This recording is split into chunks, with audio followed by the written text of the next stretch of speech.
Diğer aylarda olduğu gibi Ocak, Şubat, Mart aylarında da Ağrı Umut Kervanı olarak yardım çalışmalarımıza kesmeden devam ettik. İhtiyaç sahibi ailelere, yetim öksüzlere yönelik bu 3 ay zarfı içerisinde toplamda 270 ailemize aynı nakdi et yardımda bulunduk. 100 ailemize biz bu aylar içerisinde gıda yardımında bulunduk. 80 ailemize nakdi yardım yaptık.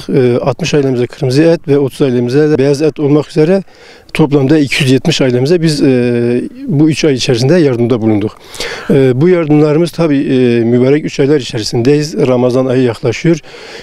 Bunları biz daha da yükseltmeye çalışacağız inşallah. Ramazan'ın gelişiyle daha yoğun çalışmalar içerisine gireceğiz. Daha çok insanlar görüşüp daha çok ihtiyaç sahibi ailelerimizin ihtiyaçlarını gidermeye çalışacağız. Bir hedefimiz var ki diyoruz ki bu ihtiyaç sahibi ailelerimiz Ramazan'a girerken mutfakları boş girmesin.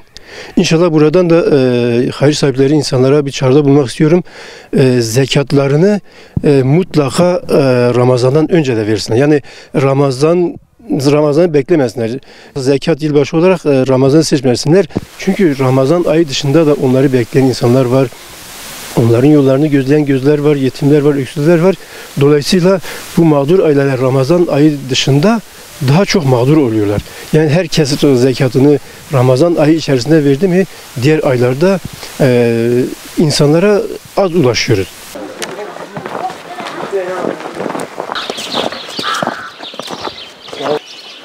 Böyle bir ister abi.